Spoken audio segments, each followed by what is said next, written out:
Eleanor Sterling thought she had the perfect marriage. Her husband, Marcus, was the CEO of Titan Global, a man who claimed his only mistress was his work.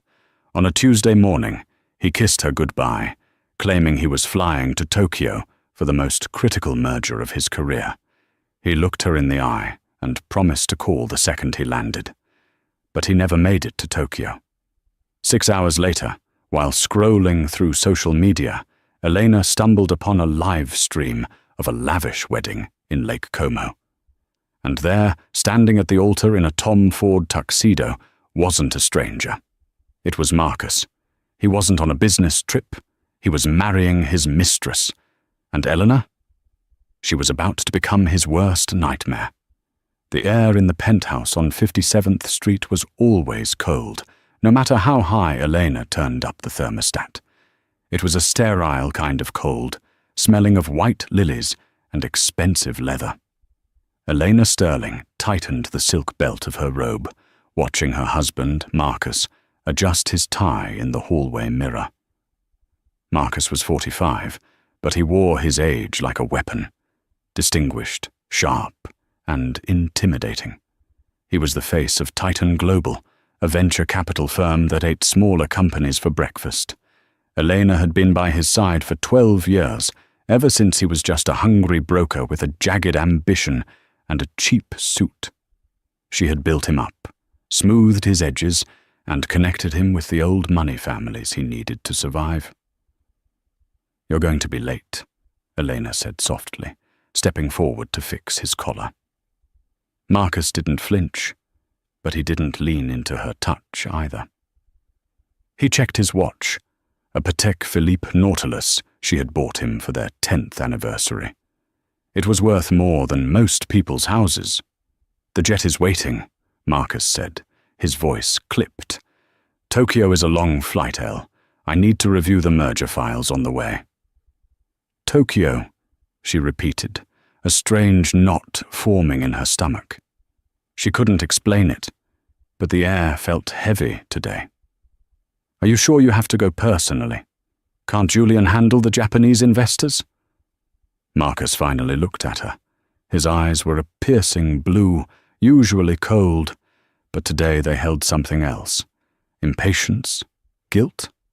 It was gone too quickly to read. "Julian is a lawyer, Elena.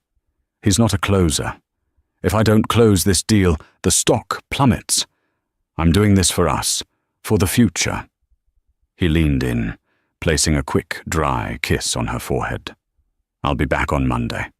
Don't wait up for my call tonight. The time difference is a killer." "I love you, Marcus," she whispered. He grabbed his briefcase. "I know. Take care of the house, Elle." He didn't say it back. Elena stood by the floor-to-ceiling window, watching the black SUV swallow him up on the street below. She watched until the car disappeared into the Manhattan traffic. She shouldn't have felt uneasy. This was routine. Marcus traveled 3 weeks out of the month. She was the trophy wife who ran the charity galas and kept the social calendar immaculate. It was the deal they had made. He made the billions. She made him look human. The morning passed in a blur of lonely luxury. Elena had a Pilates session at 10 a.m., a meeting with the caterers for the upcoming Met Gala at noon, and then silence. By 4 p.m., the silence was deafening. She poured herself a glass of Chardonnay and sat on the sprawling velvet sofa. Usually, she would read, but today her phone felt like a magnet. She picked it up, scrolling aimlessly through Instagram. The algorithm knew her well. It showed her interior design trends, high-fashion runway clips, and travel destinations. She scrolled past a video of a golden retriever and a clip of a new restaurant opening in Soho. Then her thumb froze. It was a suggested post from a high-end event planner based in Italy, La Dolce Vita Events. Elena followed them for inspiration for her charity balls. The post was a notification. La Dolce Vita Events is live now. The Sterling Vance wedding at Villa d'Este. Elena frowned. Sterling? It was a common enough name, but the combination with Vance sparked a memory she couldn't quite place. Curiosity got the better of her. She tapped the notification, the screen filled with the breathtaking scenery of Lake Como. The water was a deep, sparkling blue, contrasting with the lush green gardens of the Villa d'Este. White roses, thousands of them, adorned a massive archway overlooking the lake. The camera panned over a crowd of incredibly well-dressed people. "Who gets married on a Tuesday?" Elena muttered, taking a sip of wine. The camera operator was moving through the crowd, whispering in Italian about the beauty of the bride. The live stream was shaky, clearly meant for behind-the-scenes engagement. "And here comes the groom," the voiceover said. The camera swung toward the altar. Elena dropped her wine glass. It shattered on the marble floor, red liquid splashing onto the white rug like a crime scene. But Elena didn't hear the crash. She couldn't hear anything over the roaring of blood in her ears. Standing at the altar, laughing with a best man she didn't recognize, was Marcus. He wasn't in Tokyo. He wasn't in a boardroom. He was in Italy. He was wearing the Tom Ford tuxedo she had picked out for him last month for a charity gala. He was wearing the Patek Philippe watch, and he was looking down the aisle with a look of adoration she hadn't seen directed at her in 5 years. "No," she gasped, her hand shaking so violently she almost dropped the phone. "This isn't real. This is a prank, a deepfake." But the camera zoomed in. There was a small scar above his left eyebrow from a skiing accident in Aspen 3 years ago. It was him. Then the music swelled. The bridal march began. Elena felt like she was drowning. She watched, paralyzed, as the bride stepped into view. She was young, maybe 24, blonde, statuesque, wearing a dress that probably cost more than Eleanor's father made in a lifetime. Eleanor recognized her instantly. It was Isabella Vance, the daughter of the Senator Marcus had been lobbying last year. The intern Marcus had hired for the summer program because he owed her father a favor. Isabella walked down the aisle, beaming. Marcus stepped forward, tears, actual tears in his eyes. He took Isabella's hands. The audio on the phone crackled, but Eleanor heard it clearly. "You look beautiful," Marcus mouthed. Elena screamed. It was a guttural, raw sound that echoed through the empty penthouse. She threw the phone across the room. It bounced off the sofa cushion, the tiny screen still broadcasting the destruction of her entire life. She fell to her knees amidst the shattered glass and spilled wine, gasping for air. He wasn't just cheating. He was marrying her. How? How was this legally possible? They were still married. They hadn't even discussed separation, or so she thought. Elena lay on the floor for 20 minutes. The shock was a physical weight, pressing her down. But Elena Sterling was not a woman who stayed down. She came from a line of women who survived tough winters and tougher men. She stood up. She didn't clean the wine. She walked straight to Marcus's home office. The door was locked. It was always locked. Client confidentiality, he always said. Elena went to the master bedroom, opened the safe hidden behind the painting, and took out the emergency key she wasn't supposed to know about. She marched back to the office and unlocked the heavy oak door. The room smelled of him.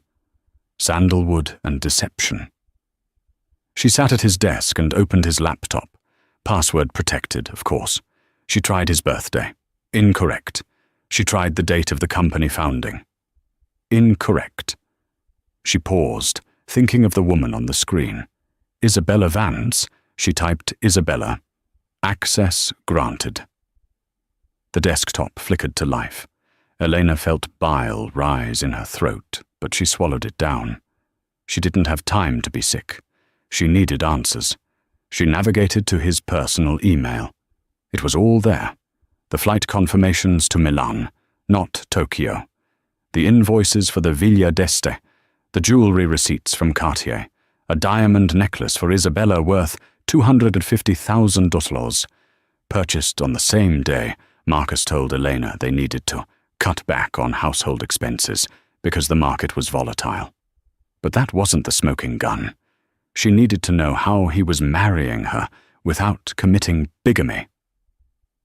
She searched the files for divorce. A PDF popped up. Sterling versus Sterling. Final decree. Eleanor clicked it, her heart hammering against her ribs. The document opened. It was a divorce decree, dated 6 months ago. It was signed by a judge in a county in Nevada she had never visited. And at the bottom, there was her signature. Elena touched the screen. It was a perfect replica of her handwriting, but she had never seen this document in her life. "You bastard!" she hissed. He had forged her signature. He had divorced her in secret, likely paying off a judge in a remote jurisdiction to push it through without her being served.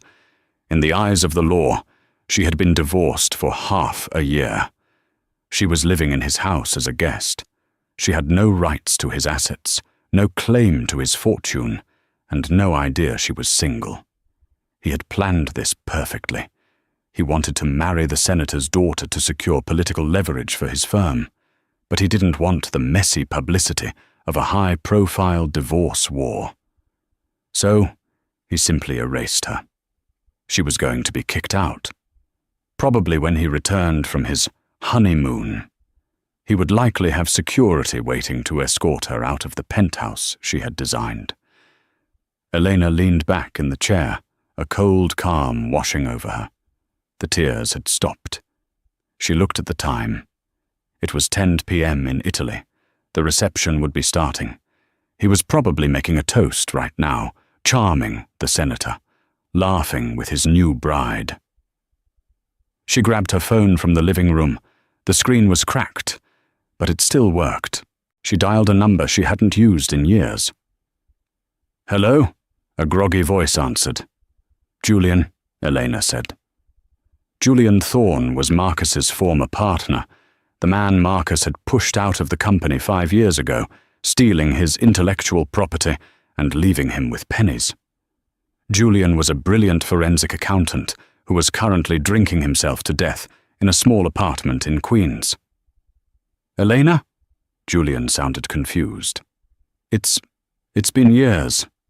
Is everything okay?" "No, Julian. Everything is over. Marcus is in Italy, marrying Isabella Vance." Silence on the other end. Then a dark, dry chuckle. "The senator's daughter? Of course he is. That ambitious snake. Why are you calling me, Elena? Want me to send a gift?"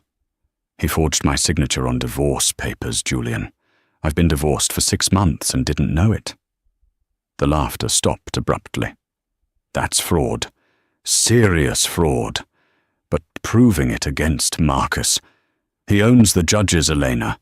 He'll say you signed it and forgot. He'll say you're crazy. He has the money to bury you."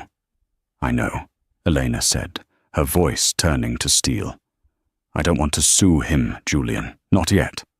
"Then what do you want?" Elena looked at the computer screen, at the bank transfer records she had just found. Marcus was moving millions of dollars into offshore accounts in the Cayman Islands to hide assets from the divorce settlement she never got.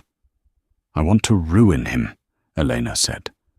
"I have his laptop. I have his passwords. I have access to the offshore accounts he thinks are hidden. He's in Italy for the next 10 hours, distracted, drunk on champagne and victory. He's not watching the system." "Elena," Julian's voice shifted from groggy to sharp. "If we do this, there's no going back. This is federal prison if we miss. This is war. He stole 12 years of my life, Julian. He stole my dignity. He thinks I'm a stupid trophy wife who will cry and fade away." Elena stood up, looking out at the city lights. "I want you to come over. Bring your hard drives. We're going to drain him dry before he even cuts the cake." "I'm on my way," Julian said. "Don't touch anything else until I get there." Elena hung up. She walked to the wet bar and poured another glass of wine. She walked back to the window. "Enjoy your wedding night, Marcus," she whispered to the reflection in the glass, "because by tomorrow morning you won't be able to afford the flight home." But Elena didn't know the half of it yet. As she waited for Julian, a new email pinged on Marcus's laptop. It wasn't from a bank, it was from a private investigator. Subject: the problem with Eleanor. She opened it. The body of the email read, "The setup is complete. The drugs have been planted in her car.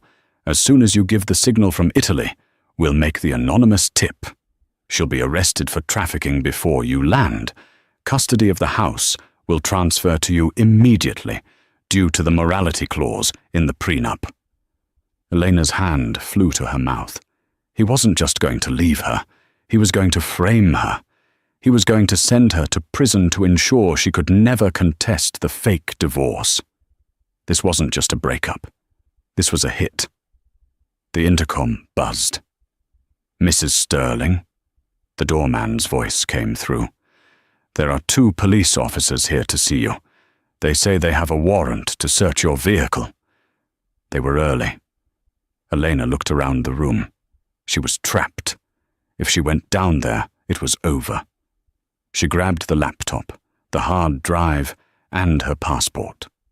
She ran to the service elevator in the back of the kitchen, the one the maids used. The game had changed. She couldn't just bankrupt him from the desk. She had to run, and there was only one place she could go where he wouldn't expect her. She was going to Italy. She was going to crash that wedding. The service elevator smelled of stale coffee and ammonia. It rattled as it descended, a stark contrast to the silent, plush lift Elena usually took to the penthouse. She clutched Marcus's platinum MacBook to her chest, her knuckles white. The numbers above the door ticked down agonizingly slow. 20, 19, 18. Her phone buzzed in her pocket. It was the doorman again. She didn't answer. When the doors opened at the basement level, Elena didn't step out immediately. She peered around the metal frame. The loading dock was empty, save for a few delivery trucks. She pulled the hood of her cashmere sweater up, a ridiculous disguise for a woman whose face had been in Vogue spreads. But it was all she had. She sprinted toward the rear exit, her heels clicking loudly on the concrete. She kicked them off, running barefoot on the cold, dirty floor. She pushed through the heavy fire door and burst into the alleyway behind 57th Street. The New York air hit her like a slap, cold, wet, and smelling of exhaust. A dark grey sedan was idling at the corner. The window rolled down. Julian Thorne looked older than she remembered. His face was unshaven, and his eyes carried the heavy bags of an insomniac, but his gaze was sharp. "Get in," he barked. Elena dove into the passenger seat just as a police cruiser turned the corner, lights flashing, heading toward the front of her building. Julian didn't wait. He merged aggressively into traffic, heading towards the Queensboro Bridge. "You look like hell, Elena," Julian said, lighting a cigarette with one hand. The car smelled of old tobacco and fast food wrappers. A world away from the lavender-scented life she had lived an hour ago. "They were there to arrest me, Julian," she said, her voice trembling. "Marcus planted drugs in my car. He sent the police to my home while he's getting married in Italy. He wanted me locked away so I couldn't contest the fake divorce." Julian gripped the steering wheel tighter. "That sounds like Marcus. Efficient, ruthless. He doesn't just burn bridges. He nukes the land so nothing can grow back. Where are we going?" "My place, Astoria. It's not the Ritz, but it's off the grid. If you have your phone on you, throw it out the window. Now." Elena hesitated. Her photos, her contacts, her memories. "Do it, Elena!" Julian shouted. "If they have a warrant, they're pinging the GPS. Do you want to go to Rikers Island, or do you want to take this son of a bitch down?" Elena rolled down the window. She looked at the device one last time. The screensaver was a photo of her and Marcus in Bali. A lie. She threw it. The phone clattered onto the Queensboro Bridge and vanished under the tires of a trailing taxi. They drove in silence until they reached a nondescript brick building in Astoria. Julian's apartment was a chaotic mess of servers, monitors, and empty energy drink cans. The hum of cooling fans was the only sound. "Okay," Julian said, clearing a space on a desk cluttered with wires. "Give me the laptop." Elena handed it over. Julian cracked his knuckles and plugged it in. He bypassed the encryption with a speed that frightened her. "He's gotten sloppy," Julian muttered, his eyes scanning lines of code. "Arrogance does that to a man. He thinks he's untouchable." Julian paused, his face pale in the glow of the monitor. "What is it?" Elena asked, leaning over his shoulder. "I thought he was just hiding money from you," Julian said softly. "But this... Elena, look at these transfers." He pointed to a series of transactions labeled consulting fees going to a shell company in Panama. $5 million last week, $10 million the month before, all from the accounts of Titan Global investors. So he's embezzling? "Worse," Julian said, looking up at her. "He's laundering. These funds originate from accounts linked to the Voronin syndicate, Russian organized crime. He's washing their money through the senator's re-election campaign super PAC." Elena gasped. "Senator Vance? Isabella's father?" "Exactly. That's why he's marrying the daughter. It's not just for social standing. It's insurance. He's marrying into political protection. If he marries Isabella, the senator can't turn on him without destroying his own daughter. And if the senator becomes vice president next year, Marcus becomes untouchable." The gravity of the situation settled on Eleanor's shoulders. This wasn't just a domestic dispute anymore. She was holding evidence of international money laundering and political corruption. "If I expose this," Elena started. "He goes to jail for life. The senator goes down with him," Julian finished. "But you have to be careful. These aren't just greedy bankers, Elena. These are people who make problems disappear permanently." Elena looked at the screen. She saw the live feed of the wedding still playing in a small window Julian had opened. Marcus was laughing, holding a glass of champagne. He looked so happy. So free. "He thinks I'm in handcuffs right now," Elena whispered. "He thinks he's won." She turned to Julian. "Can you access the offshore accounts? The ones in the Caymans?" "I can," Julian said, a wicked grin spreading across his face. "I helped him build the back door 5 years ago. He never changed it because he thought I was too drunk to remember." "Drain them," Elena commanded. "Leave him nothing. But don't just transfer it. I want you to send it somewhere he can't touch it." "Where?" "Donate it," Elena said coldly. "Donate every single cent to the charities he pretends to care about. The orphanages, the women's shelters. Empty the accounts." Julian's fingers flew across the keyboard. "This is going to trigger alerts. His phone will blow up." "Not if we time it right," Elena said. She pointed to the live stream. "Look at the itinerary. The vows are in 20 minutes. He'll be at the altar. His phone will be with his best man, or in the dressing room. He won't check it until the ceremony is over." 20 minutes, Julian said. "Let's wreck a billionaire." The transfer bar on the screen moved painfully slow. 45%. 56%. Elena paced the small apartment. She had changed into a pair of jeans and a hoodie Julian gave her. She looked like a college student, not the queen of Manhattan society. "Done," Julian said, hitting the enter key with a flourish. $140 million, distributed to 65 different charities across the globe. By the time he realizes it, the money will be feeding children in Sudan and building libraries in the Bronx. It's irretrievable. Elena felt a surge of satisfaction, but it wasn't enough. Losing money hurts, but for a man like Marcus, humiliation was the only fatal wound. "I need to get to Italy," Elena said. "You can't fly commercial," Julian warned. "Your name is probably flagged by now if the police put out an APB for the drugs in your car." "I have a plan," Elena said. She reached into her bra and pulled out a small velvet pouch. She dumped the contents onto the desk. 3 large, uncut diamonds rolled across the wood. Julian whistled.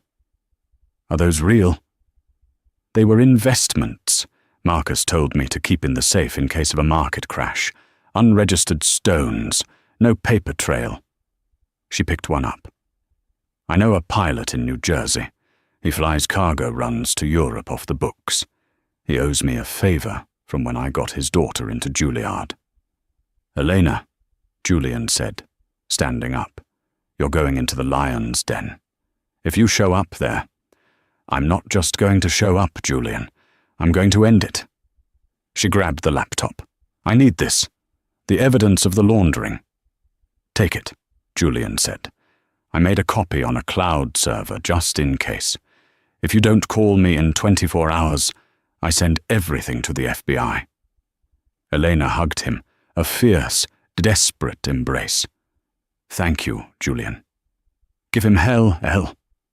3 hours later, Elena was sitting in the jump seat of a dusty Gulfstream 4, surrounded by crates of auto parts. The pilot, a gruff man named Sal, didn't ask questions after she handed him a diamond worth $50,000. They landed at a small private airfield outside of Milan, just as the sun was beginning to set over Italy. The sky was a bruised purple, matching the exhaustion under Elena's eyes. She had no luggage, no phone, just a laptop bag and a burning rage that kept her warm. She used the remaining cash she had to bribe a taxi driver to take her to Lake Como. The drive took an hour. As they wound through the narrow roads, catching glimpses of the lake, Elena planned her entrance. The Villa d'Este was a fortress. Security would be tight. The senator was there, which meant Secret Service, or at least high-level private protection. She couldn't just walk in the front door. The taxi dropped her off a mile from the villa. She walked the rest of the way in the dark, skirting the edge of the road. When she reached the perimeter, she could hear the music. A live orchestra playing Vivaldi. She could smell the roasting lamb and the expensive perfume wafting over the high stone walls. She found a service entrance near the kitchens. 2 waiters were smoking outside, complaining in Italian about the bride's demands. Elena waited in the shadows until a delivery van arrived with more flowers. As the gate buzzed open, she slipped behind the van, crouching low. She darted into the laundry room, her heart hammering against her ribs like a trapped bird. She was inside. She moved through the corridors, blending into the chaos of the catering staff.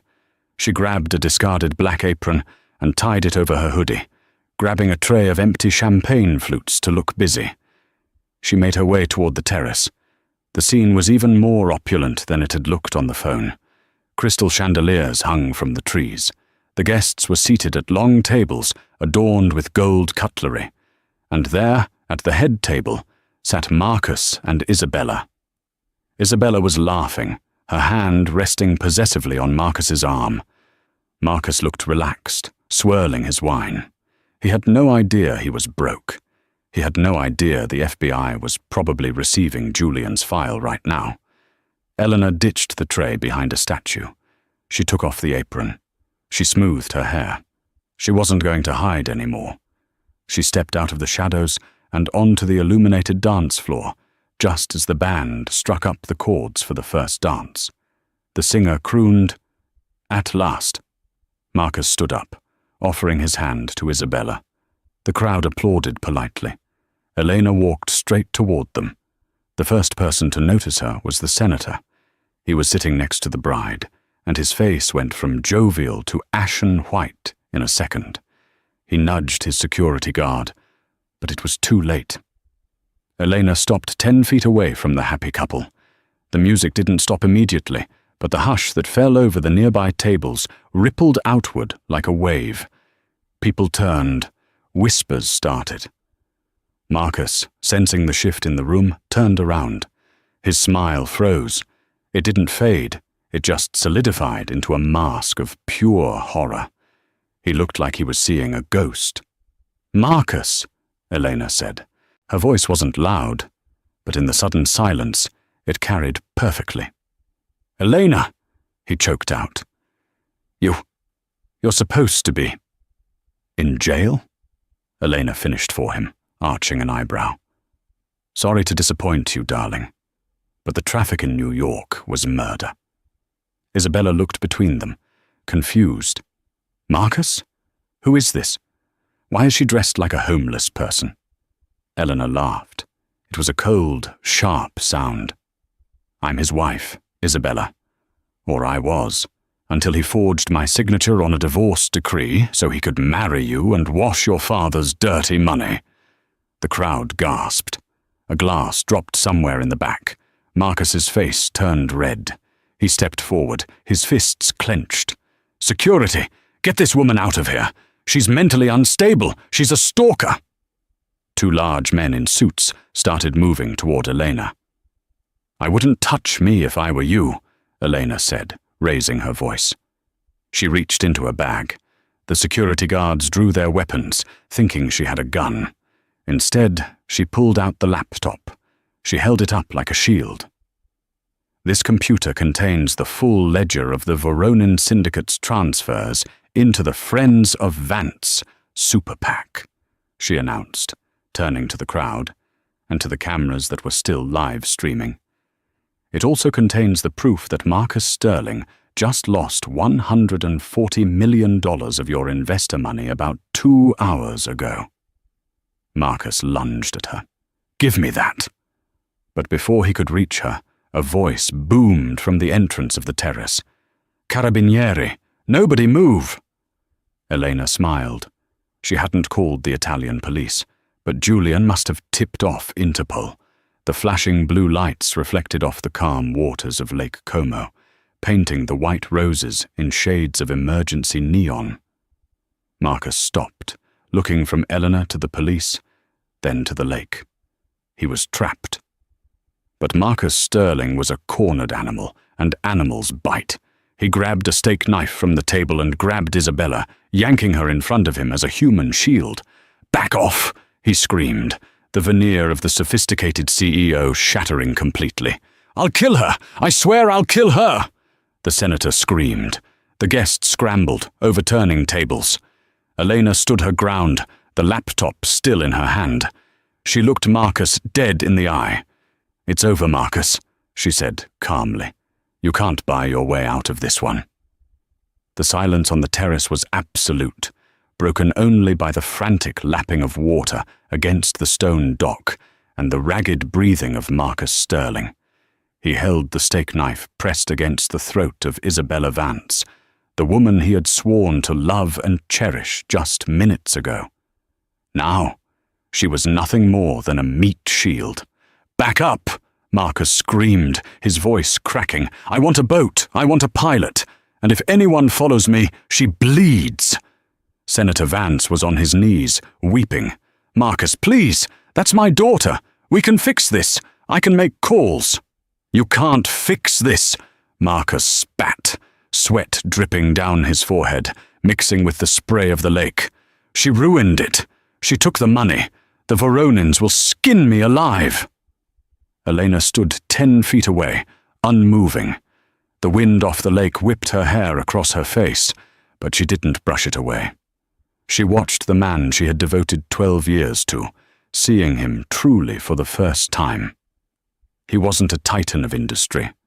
He was a scared little boy who had built a castle out of sand and lies. "Let her go, Marcus," Elena said, her voice cutting through the panic. "The Russians aren't here. The police are. You're making it worse." "Shut up," Marcus swung the knife wildly, nicking Isabella's skin. A thin line of red appeared on her porcelain neck. Isabella screamed, a high, terrified sound that tore at the night air. The Carabinieri officers raised their weapons, red laser sights dancing on Marcus's tuxedo. "Don't shoot!" the senator wailed. "You'll hit her!" Marcus began to drag Isabella backward toward the stone steps leading down to the private dock, where a sleek Riva speedboat bobbed in the water. "You think you've won, Elena?" Marcus sneered, his eyes wild. "You think destroying me saves you? You're an accessory. You're on the accounts. I made sure of it. If I go down, you go down." Elena took a step forward. The laser sights shifted nervously. "No, Marcus," she said calmly, reaching into her pocket. She pulled out a small USB drive. "Julian scrubbed my name from the metadata before we drained the accounts. And this?" She held up the laptop. "This is just hardware. The files, they're already on a server in Julian's apartment, being forwarded to the FBI, the SEC, and, oh yes, a reporter at the New York Times." Marcus froze. The realization hit him like a physical blow. There was no leverage. There was no escape. Even if he got on the boat, his life was over. The money was gone. His reputation was ash. The Russians would find him eventually. You bitch," he whispered. In that split second of distraction, Isabella Vance found her courage. She was a senator's daughter, raised in a world of sharks, and she wore 4-inch stiletto heels. She slammed her heel down onto Marcus's instep with all her strength. Marcus howled in pain, his grip loosening just enough. Isabella threw her head back, smashing it into his nose. There was a sickening crunch. She broke free, stumbling forward into her father's arms. "Now!" the police captain shouted. 4 officers surged forward. Marcus, blinded by pain and blood, swung the knife blindly, but he was tackled to the ground. The expensive tuxedo tore as he was slammed into the stone pavement. Handcuffs clicked, a cold, final sound. Elena watched as they dragged him up. His nose was broken, blood staining his white shirt. He looked at her as he passed, his eyes filled with a hatred so pure it was almost impressive. "I'll kill you," he mouthed. "I will find a way." Elena didn't flinch. She simply raised her chin. "You can try, Marcus, but you'll have to get in line behind the IRS." As they shoved him into the back of a police cruiser, Elena felt a strange sensation. She expected relief. Instead, she felt a hollow exhaustion. The adrenaline was fading, leaving her shaking. "Mrs. Sterling?" Elena turned. An Italian detective was standing there, looking at the laptop in her hand. "I need to take that into evidence," he said, in heavily accented English. "And I need you to come to the station. We have questions regarding your entry into the country and the alert from New York." Elena handed him the laptop. "Of course, detective, I have nothing to hide." But as she walked toward the police cars, she felt a hand on her arm, a heavy, aggressive grip. She turned to see Senator Vance. His face was red, his eyes puffy from crying, but the politician was back in control. The grieving father act was gone. "You listen to me," he hissed, leaning close so the police wouldn't hear. "You saved my daughter, and for that I am grateful. But that laptop contains sensitive information about my campaign. If that leaks, if my name is dragged into Marcus's mess, I will make sure you never see the light of day. I have friends in the Department of Justice." Elena looked at the senator's hand on her arm, then up at his face.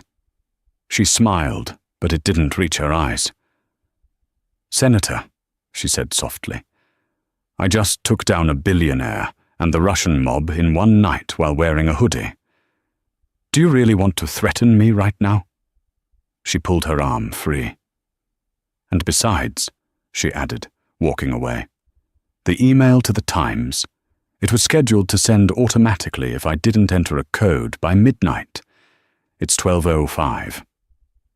She left the senator standing in the ruined garden, his face draining of color, as the first fireworks of the wedding celebration, accidentally triggered by a confused technician, exploded ironically overhead.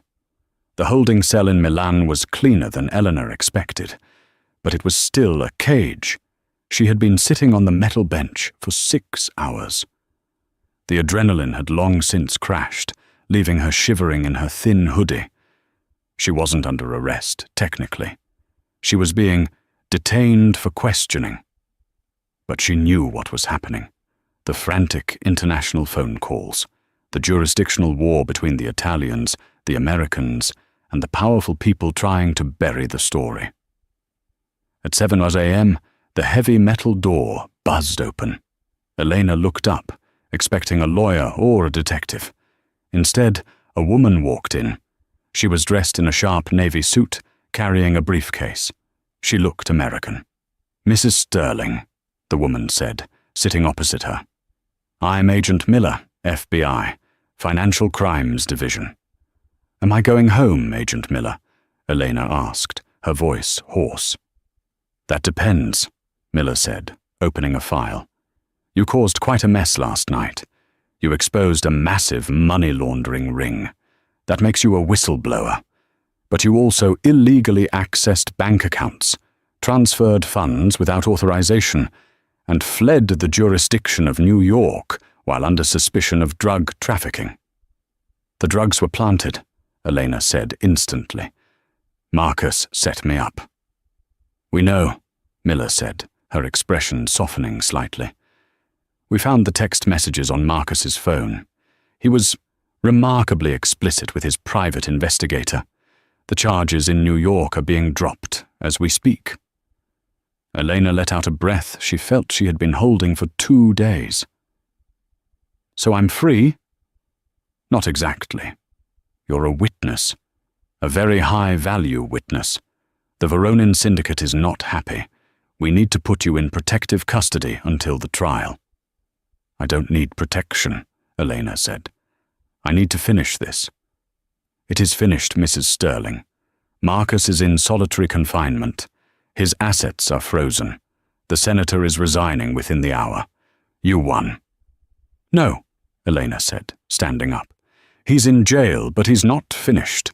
He still has the divorce decree. He still has the penthouse. He still thinks he can beat me in court. I know Marcus. He thrives in chaos. He'll turn state's witness.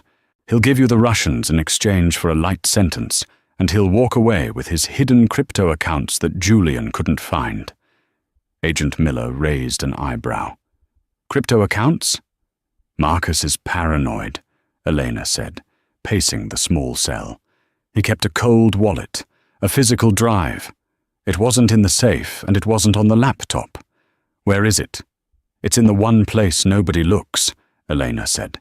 "It's in his mother's grave." Miller stared at her. "You're joking." Marcus loved 2 things, money and his mother. He built a mausoleum for her in Long Island. There's a hidden compartment in the urn. He showed it to me once when he was drunk, years ago. He said it was his doomsday drive. If he cuts a deal with you, he walks out of prison in 5 years and goes straight to that grave to pick up 50 million in Bitcoin. Agent Miller closed the file. She looked at Eleanor with a newfound respect. "Why are you telling me this?" "Because I want a deal," Elena said. "I want full immunity for myself and for Julian Thorne. And I want to be the one to tell Marcus that you found the drive." Miller considered it. "I can get you immunity. But visiting Marcus? That's against protocol." "He's my husband," Elena said, a cold smile touching her lips. "Technically. The divorce was forged, remember? I have spousal rights. I want 5 minutes." 3 days later, Elena walked into the visitors' room at the Federal Detention Center in Milan. Marcus sat behind the reinforced glass. He looked terrible. His nose was splintered, His eyes were black and blue, and the arrogance had been stripped away, leaving a desperate, angry man. He picked up the phone. Elena picked up hers. "You look good in orange, Marcus," she said. "You're dead," Marcus rasped. "You hear me? As soon as I get bail—" "There is no bail for flight risks and international money launderers," Elena interrupted, "and especially not for men who lose the Russian mob's money. I have leverage," Marcus hissed. "I have names. I have the senator. I'll cut a deal. I'll be out in 3 years, Elena." "And when I get out, you won't have a penny," Elena said softly. Marcus laughed, a cracked, painful sound. "I always have a backup. You think you got everything? You're stupid, Elena. You were always just a pretty face." Elena leaned forward, pressing her hand against the glass. "Agent Miller is at the cemetery right now, Marcus." The color drained from Marcus's face, so fast he looked like a corpse. His mouth opened, but no sound came out. "They have the warrant," Elena whispered. "They're opening the urn. They found the ledger, Marcus, the Bitcoin keys, the blackmail files you kept on your partners. It's all gone." Marcus slammed the receiver against the glass. "No, no, you can't!" Guards rushed in behind him, grabbing his arms. "It's over, Marcus," Elena said, watching him struggle. "The divorce is void. I'm filing for a real one tomorrow. And since you used our marital assets to commit felonies, the judge is going to give me everything that's left. The penthouse, the Hamptons house, even the dog." "I'll kill you!"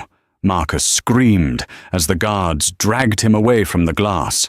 "I made you. You're nothing without me." Eleanor hung up the phone. She watched until the heavy metal door slammed shut, silencing his screams. She stood up, smoothed her skirt, and walked out into the Italian sunlight. Julian was waiting for her by a rental car. He looked healthier, cleaner. "Did he cry?" Julian asked. "He screamed," Elena said. "Good," Julian nodded. "So, what now? We go back to New York?" Elena put on her sunglasses. "Eventually. But I'm technically still on my honeymoon, and I hear the Amalfi Coast is beautiful this time of year." She got into the car. She had destroyed her life to save herself, but as she looked at the road ahead, she realized she hadn't destroyed it. She had just performed a very aggressive renovation, but the story wasn't quite over. As they drove away, Elena's phone, a new one provided by the FBI, buzzed. It was a text from an unknown number.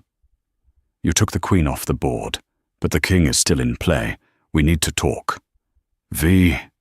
Elena stared at the screen. V. Voronin, the head of the syndicate. She hadn't just angered the mob. She had gotten their attention, and apparently they were impressed. The text message from V burned on the screen of Elena's phone. The Amalfi sun was warm, smelling of lemons and salt, but the air in the convertible suddenly felt freezing. "Who is V?" Julian asked, glancing at her from the driver's seat. He saw her face pale and swerved slightly on the narrow cliffside road. "Elena, is it Marcus?" "No," Elena said, her voice steady but hollow. "It's Victor Voronin, the man whose money Marcus lost." "We need to call Agent Miller," Julian said, reaching for the dashboard screen. "We need extraction. If the Voronins found us this fast, we're dead. If we call Miller, we spend the rest of our lives in witness protection in Nebraska," Elena said, gripping the phone. "I didn't burn my life down to live in fear, Julian." "Pull over." "Elena, you can't be serious." "Pull over." Julian crunched the car onto a gravel overlook. Below them, the Tyrrhenian Sea stretched out endlessly. Elena typed a response. "Name the time and place. No weapons. Just talk." The bubbles danced for 3 agonizing seconds. Villa Ruffalo. Midnight. Come alone. Midnight in Ravello was ghostly quiet. The tourists were gone, leaving the ancient stone streets to the shadows. Elena wore a black silk dress, mourning clothes for her old life, and walked into the gardens of Villa Ruffalo. She saw him standing by the famous ledge overlooking the coast. Victor Voronin didn't look like a mobster. He looked like a university professor. Silver hair, rimless glasses, wearing a linen suit that cost more than the car she arrived in. Two massive men stood in the shadows, but they didn't move as Eleanor approached. "Mrs. Sterling," Victor said, turning around. His voice was soft, accented with a cultured Russian lilt. "You have caused me a great deal of inconvenience." "Your husband stole from me," Elena corrected, stopping 5 feet away. "I just returned the merchandise to the charities." Victor chuckled. "You have spirit. Marcus was a coward. He stole to pay gambling debts, did you know? He wasn't investing. He was bleeding money in Macau. He used my accounts to plug the holes." "I don't care about Marcus," Elena said. "Why am I here, Victor? If you wanted to kill me, your men could have done it at the airport." "True," Victor nodded. "But killing you creates a mess. The FBI is watching you. And besides, you have something I need." "I gave everything to the feds," Elena lied. "The laptop, the hard drives, the urn." "You gave them the money," Victor said, stepping closer. The air grew heavy. But Marcus was paranoid. He created a dead man's switch, a digital key that grants access to the blackened servers where we keep sensitive personnel files, senators, judges, police captains on our payroll. Marcus stole that key as insurance. Elena's heart skipped a beat. She hadn't found a key. "I don't have it," she said. "You do," Victor said calmly. Marcus was sentimental in his own twisted way. He wouldn't hide it in a bank. He wouldn't hide it in a grave. He would hide it somewhere he could look at every day without suspicion. Victor pointed to Elena's hand, specifically to her ring finger. Elena looked down. She wasn't wearing her wedding ring anymore. She had taken it off at the police station, but she was wearing the engagement ring, a massive 10-carat emerald-cut diamond. "The stone," Victor said. "It's not a natural diamond. It's synthetic. High-grade data storage laser-etched into the crystal lattice. Marcus developed the tech at Titan Global 5 years ago. He told everyone it failed. He lied." Elena stared at the ring. It had been on her finger for 12 years. She had showered with it, slept with it, dined with it. And the whole time she was carrying the blackmail material for half the US government on her hand. "Give me the ring, Elena," Victor said, extending his hand, "and the debt is settled. You walk away. The syndicate forgets you exist." Elena looked at the ring. Then she looked at the cliff edge. She realized something. If she gave him the ring, she was useless to him. A loose end. Loose ends get cut. But if she kept it? Elena took the ring off. She held it over the ledge, dangling it above the dark abyss of the sea below. "No," Elena said. Victor's eyes narrowed. The bodyguards took a step forward. "Don't," Elena warned. "I'll drop it. You'll never find it in the ocean." "You are playing a dangerous game," Victor hissed. "I'm not playing," Elena said, her voice turning into steel. "I'm negotiating. You want the ring? You can't have it. Not yet." "What do you want?" "I want protection," Elena said. "Real protection, not the FBI. I want your word that no one touches me, Julian, or anyone I care about. And I want seed money. Marcus left me with nothing but legal fees.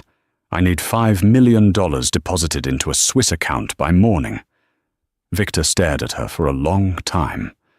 Then a slow smile spread across his face. "Marcus was a fool," Victor said. "He married the shark and thought she was a goldfish. Do we have a deal?" "We have a deal," Victor said.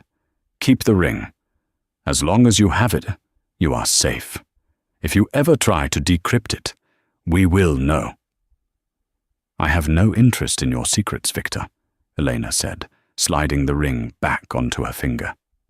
It felt heavier now. "I just want my life back."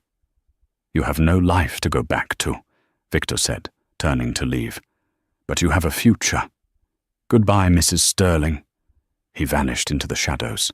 Elena stood alone on the cliff, the moonlight catching the fake diamond that held the power to topple empires. She wasn't a victim anymore. She was a player. 12 months later, the boardroom of the newly rebranded Phoenix Ventures smelled of espresso and victory. Elena walked in, taking the seat at the head of the table, Marcus's old seat. "The Q4 reports are in," Julian said from her right. He looked healthy, the circles under his eyes replaced by the sharp gaze of a CFO. "Profits are up 40%. The public loves the redemption arc. The scorned wife who cleaned up Wall Street narrative is polling higher than the president."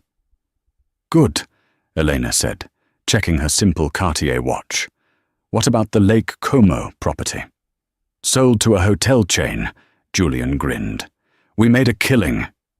The door opened, and a secretary nervously ushered in a man who looked like a ghost. It was Senator Vance. He had resigned in disgrace to avoid prison, throwing Marcus under the bus to save himself. Now, he looked old and defeated. "Elena," the senator stammered, twisting his hat. "It's Isabella. She's in a clinic. The media destroyed her. I'm begging you, please drop the civil suit. It's bankrupting us." Elena looked at the man who had once threatened to bury her. She picked up the legal file on her desk. She thought about that night on the terrace, Isabella screaming, smashing her heel onto Marcus's foot.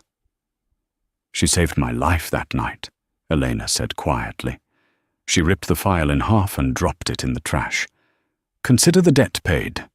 But tell her if I ever see her in New York again, I won't be so kind."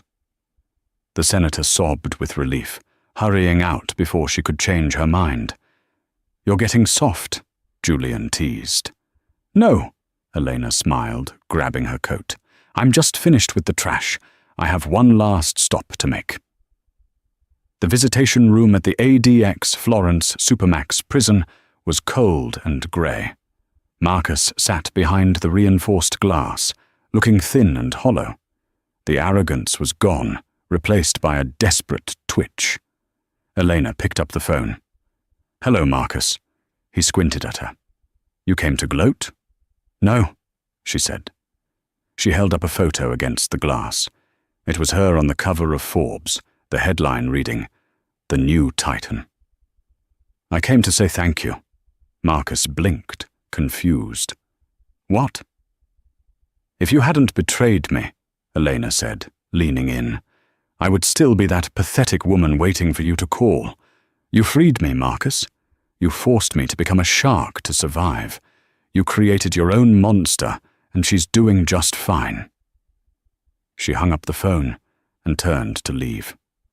"Elena!" Marcus screamed, banging on the glass. "The ring! Do you still have the ring? The Russians! They'll kill me if they think I talked. Tell them I didn't talk." Elena paused at the door. She looked back at him one last time and tapped her ring finger. It was bare. The fake diamond holding the blackmail files was safely locked in a Swiss vault, her eternal insurance policy. She smiled, a cold, dazzling smile, and walked out. Outside, the Colorado sun was bright. Her driver opened the door of the black SUV. "Where to, Ms. Sterling?" "The airport," Elena said, putting on her sunglasses.